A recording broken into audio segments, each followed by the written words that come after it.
At Heraclea, the thing that would decide the battle was already on the field, waiting in silence behind the line of Pyrrhus. The Romans had fought hard enemies before, neighbors and mountain peoples, rival cities, armies that knew the roads and hills of Italy as well as they did.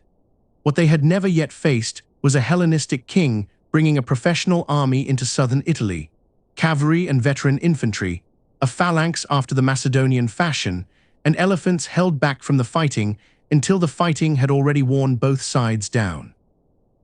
A phalanx was a dense formation of infantry built about long spears and close order, no mere crowd of men carrying pikes, but a trained wall of pressure, made to hold together and push danger before it. Against it, Rome brought the legion, a citizen army ordered in more flexible units, able to move and recover where a solid phalanx could not always follow. At Heraclea, those two worlds of war met for the first time in Roman experience. Pyrrhus came because Tarentum called him. Tarentum was a Greek city of southern Italy, grown anxious under Roman pressure after the dispute about Thurii and the Roman movement in the Tarentine Gulf. But Pyrrhus did not come only as a hired protector. He was king of Epirus, a smaller Greek kingdom across the Adriatic, and he carried ambitions of his own, for the Eastern Hellenistic world was crowded with rival kings and old claims, and Italy offered him space, allies, danger, and perhaps a kingdom in the West. That difference matters from the very beginning. Tarentum wanted rescue, Pyrrhus wanted a theatre large enough for royal ambition, and Rome was still learning what manner of enemy had come ashore. The war was therefore never only a local quarrel between Rome and one Greek city. It became a test of whether a battlefield victory, won by a brilliant king, could make Italy turn away from Rome. The quarrel about Tarentum shows, too, why the war could widen so quickly. Thurii and Venusia and the old claims about Roman ships in the Gulf made the dispute sound local, legal, and immediate, yet the geography pulled in greater forces. Southern Italy held Greek cities and Italian peoples, Roman pressure, and older fears of a stronger neighbor's rule. And when Tarentum called Pyrrhus, it asked for protection, while Pyrrhus, crossing, brought with him the methods and the expectations of a king bred to the larger politics of the Hellenistic world. Three problems carry the war, and this episode walks them in order. Why did Heraclea defeat a Roman army without breaking Rome's position in Italy? Why did Asculum make Pyrrhus' victory more dangerous to Pyrrhus himself? And why did Beneventum turn the war from Pyrrhus' opportunity into Rome's survival? The answer is not that Rome solved Pyrrhus quickly, for Rome did not. Heraclea shocked it, Asculum hurt it again, elephants broke Roman order long before Rome learned how to make them dangerous to their own side. But Pyrrhus had need of victories that changed politics, not victories that merely filled the field with Roman dead, and Rome outlasted him, because the Latin allies held, because the Senate would not make peace, because the army learned under pressure, and because Pyrrhus went on spending men and time he could not easily replace. Heraclea did not begin as an easy triumph for Pyrrhus. The opening cavalry fight was violent enough that Pyrrhus himself was thrown from his horse, and his horsemen wavered for a moment in panic. Then he set himself at the head of the infantry. The detail deserves its place, for the battle was not decided by the mere presence of a famous king. Pyrrhus had first to steady his own men before ever he could break Rome. And the main fight stayed close. The tradition preserves 7 undecided clashes between phalanx and legion, a number not to be heard as a stopwatch upon the battle, but one that keeps the essential point. The Romans did not simply vanish when they met Pyrrhus' line. They came back into contact and came back again. The Roman commander Levinus made his own choices inside that strain, and the sources preserve a battle in which cavalry and infantry, rumor and reserve, all mattered. Heraclea was no single clean collision between two abstract systems of war. It was a field where horses panicked and armor misled men, where command had to be restored in the sight of the soldiers, and where the final pressure came only after the battle had already tested both armies to the bone. Indeed, the fight stayed unresolved long enough for a false report of the king's death to matter. Megacles, wearing Pyrrhus armor, sowed confusion through both hosts when he was killed, and Pyrrhus had to ride bareheaded along his own line so that his men could see his face and know he lived. Such details keep Heraclea from becoming a fable of one army modern and the other primitive. Pyrrhus held advantages, and he had also to outlive confusion, hold his army together, and commit his reserve at the right moment. Rome was outmatched in the end. It was not brushed aside at the beginning. Only then did the elephants come forward. They had been held back until the battle was already strained, and they fell upon men and beasts who had no name for them. Roman horses panicked at the sight and at the smell. The disordered cavalry opened the way for further pressure, and the elephants helped break the infantry line behind. Heraclea became a Roman defeat because the last weapon Pyrrhus used was the one weapon Rome had not yet learned to answer. Yet the field victory stopped short of the political result Pyrrhus expected. After Heraclea, he sent Cineas to Rome to negotiate. Cineas, his trusted envoy, remembered long afterward for his skill in speech and persuasion. Pyrrhus expected a defeated enemy to behave as the states he knew behaved, weigh the losses, accept terms, begin the quiet shifting of alliances. Rome did not behave that way. Instead, the old censor Claudius Caecus was carried into the Senate house. Caecus means blind, and later memory made his age and his blindness part of the scene, and he urged the senators to make no peace while one enemy soldier remained on Italian ground. Later Roman tradition may overstate how near the Senate came to accepting Pyrrhus' offer, but the scene preserves something durable in the Roman memory of itself. Defeat in the field did not mean submission at the table. Pyrrhus then advanced toward Rome and came within 24 miles of the city, and still the Latin communities did not fall away. That mattered as much as the battlefield had. Pyrrhus had won Heraclea. He had not cracked the political order that stood around Rome. A battle won in southern Italy did not of itself make Italy change sides. That was the first disappointment hidden inside his victory. In the Hellenistic world, a field victory could begin a political settlement almost of its own weight. Cities recalculated, allies changed their tone, envoys arrived with new instructions. Rome's Italian network did not behave that way after Heraclea. The battle had broken a Roman army. It had not broken the circle of communities that gave Rome its depth. Nor was that circle held by sentiment alone. It was obligation and fear, advantage and habit, and the hard fact that Rome had spent generations building its relationships across Italy through colonies and treaties, roads, war, and shared military service. Pyrrhus could defeat a Roman army in one place. He still had to make many communities believe that Rome's future had grown weaker than his own, and Heraclea did not make them believe it. Asculum came next, and Rome had begun to learn. Pyrrhus was still dangerous. The phalanx, the cavalry, the elephants, and the prestige of a king who had already beaten Roman armies all still rode with him. But the war was growing harder for him. Tactical success had not solved the political problem. The Roman allies had not fallen away in the numbers he needed, and every victory had to be paid for in men he could not easily replace. The winter after Heraclea showed, too, that the war had not become a simple march of conquest. Roman envoys came to deal over prisoners. The embassy of Fabricius and the release of prisoners at the Saturnalia upon their word of honor belonged to the older tradition around this phase of the war.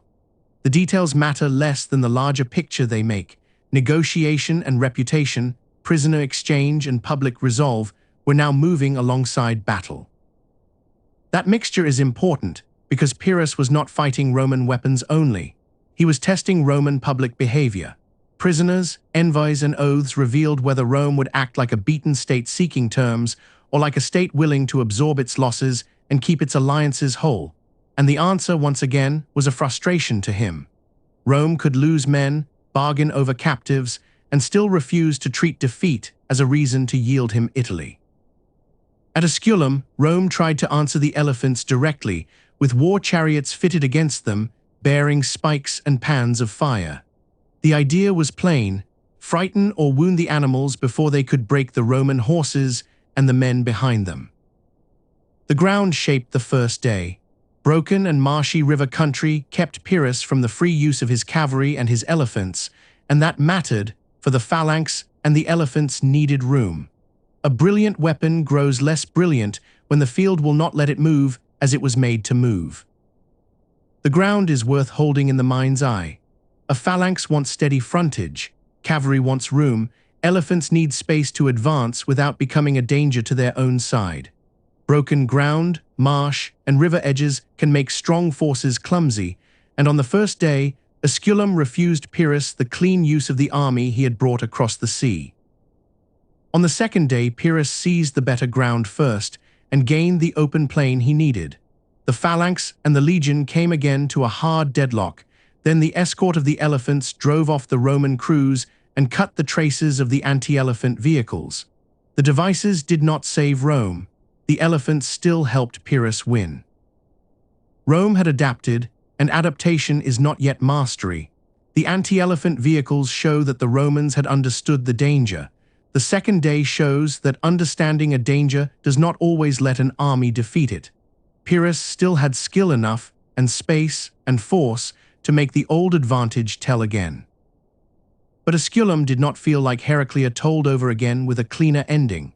The cost was heavy, and heaviest among the troops Pyrrhus had brought with him and could not easily replace, and Dio preserves the famous remark fastened forever to this kind of victory.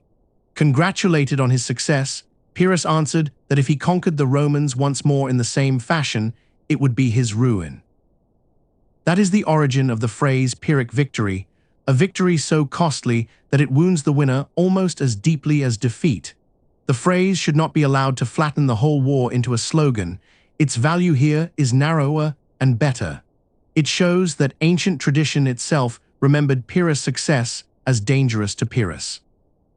Dio preserves besides Pyrrhus' admiration for the Roman quality in the fight, and records that the panic of a wounded elephant prevented a full pursuit.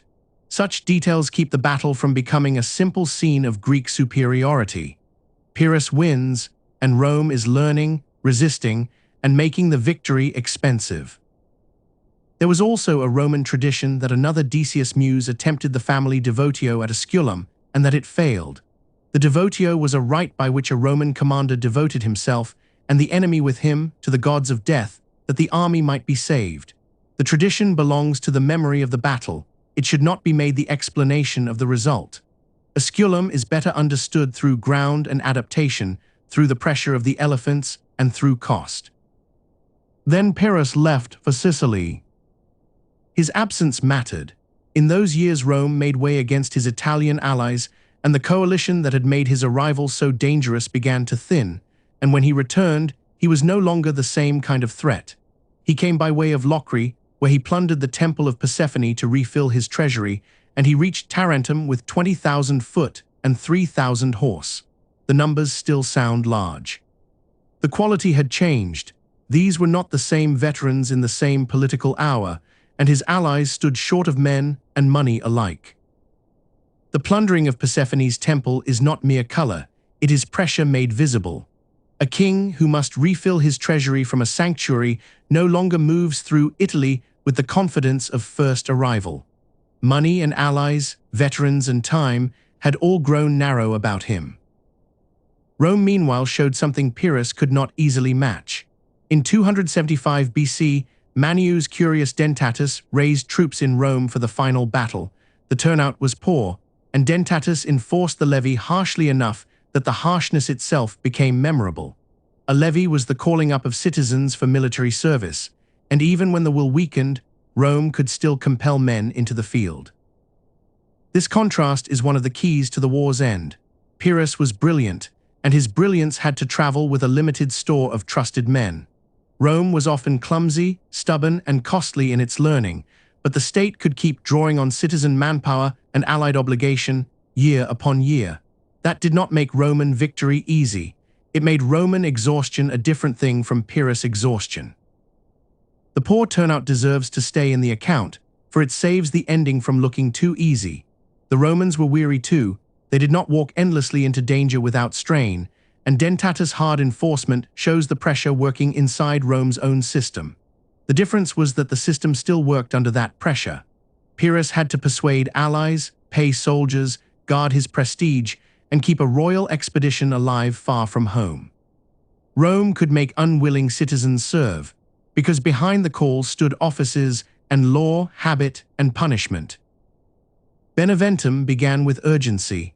Pyrrhus wished to fight before Dentatus could be joined by a second Roman army coming up from Lucania, and he sent a detached force through the woods by night to strike the Roman flank. The plan was dangerous for Rome if it worked. It did not work. The flanking detachment lost its way in the night march and failed to appear at the decisive moment, and Pyrrhus had therefore to fight without the blow that was meant to open the Roman side. That failed movement shows how narrow his path had become. A night march through the woods could have made sense if surprise opened the Roman flank before Dentatus stood ready, but once the force lost its way, Pyrrhus was left with the visible army before him and the missing blow somewhere in the dark. The plan did not merely fail. It stripped him of the one advantage that was to make the battle happen on his terms. The elephants returned, and this time their meaning had changed. At Heraclea they had been the unknown reserve. At Asculum they had helped carry another expensive victory. At Beneventum, Roman archers guarding the camp threw them into confusion, and the animals panicked and turned upon Pyrrhus' own men. The weapon that had once broken Roman order now broke his. The Romans then took the camp, and Beneventum ended the Italian adventure. Pyrrhus would leave. Tarentum would live on for a time behind his name and his garrison, but its future was sealed, and southern Italy passed into the power of Rome. Rome did not defeat Pyrrhus because every Roman commander outshone him in the field. Heraclea and Asculum were victories for Pyrrhus, and they should remain victories in the telling. The point is harder and more interesting. They failed to do the political work he needed of them. At Heraclea, Pyrrhus showed Rome a different world of war. The phalanx held hard. The cavalry fight was violent enough to throw the king himself from his horse. The battle stayed close until the elephants came forward, and then the weapon Rome had never faced broke the line. But after the battle, the result stopped short of the thing Pyrrhus needed. Cineas went to negotiate. Claudius Caecus gave Roman memory its scene of refusal. Pyrrhus advanced toward Rome, and the Latin communities did not fall away. At Asculum, Rome had begun to learn, and learning was not yet mastery. The anti-elephant vehicles showed that the danger had been understood. Ground and timing still decided whether the answer could work. Pyrrhus won again, and the victory cost him men he could not replace, which is why the phrase Pyrrhic victory belongs here, so long as it is not allowed to flatten the war into a slogan. The phrase matters because ancient tradition itself remembered Pyrrhus' success as dangerous to Pyrrhus.